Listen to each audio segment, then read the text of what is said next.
যদি হঠাৎ তুমি একটি গুহার ভিতরে বন্ধ হয়ে যাও আর জীবন মৃত্যুর মাঝে দাঁড়িয়ে থাকো, তখন তুমি কি করো? এই প্রশ্নটার উত্তর মিলবে আজকের সত্য ঘটনা থেকে, যা নবীজি সাল্লাল্লাহু আলাইহি ওয়াসাল্লাম আমাদের শিখিয়েছেন। 3 বন্ধু একদিন সফরে বের হয়। হঠাৎ বৃষ্টি এসে যায়, তারা আশ্রয়ের জন্য এক পাহাড়ি গুহায় ঢুকে পড়ে। কিন্তু পাহাড় থেকে বিশাল এক পাথর গড়িয়ে এসে গুহার মুখ বন্ধ করে দেয়।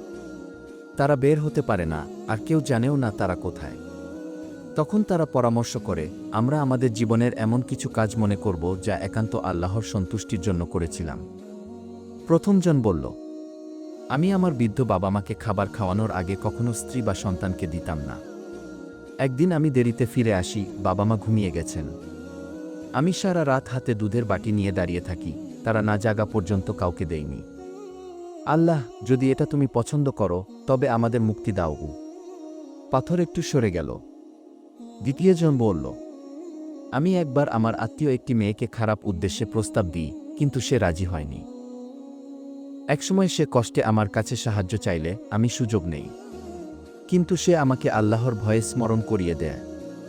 আমি তখন সব ছেড়ে দিই আর টাকা দিয়ে দিই বিনিময়ে কিছু না চেয়ে। আল্লাহ, এই কাজ যদি তোমার জন্য করে থাকি তাহলে আমাদের মুক্তি দাও। পাথর আরও সরে গেল। তৃতীয়জন বলল, আমি একবার একজন কর্মচারীর টাকা জমা রেখেছিলাম, সে চলে যায়। আমি সেই টাকাগুলো দিয়ে ব্যবসা করি এবং অনেক লাভ করি। বছর পরে সে ফিরে এসে তার পাওনা চায়, আমি তাকে সব দিয়ে দিই, গরু, উট, জমি। আল্লাহ, যদি এটা তোমার সন্তুষ্টির জন্য করে থাকি তাহলে আমাদের মুক্তি দাও। এবার পাথর পুরোপুরি সরে যায় আর তারা নিরাপদে গুহা থেকে বের হয়ে আসে। শিক্ষা: আল্লাহর সন্তুষ্টির জন্য করা নেক আমল কখনো বৃথা যায় না।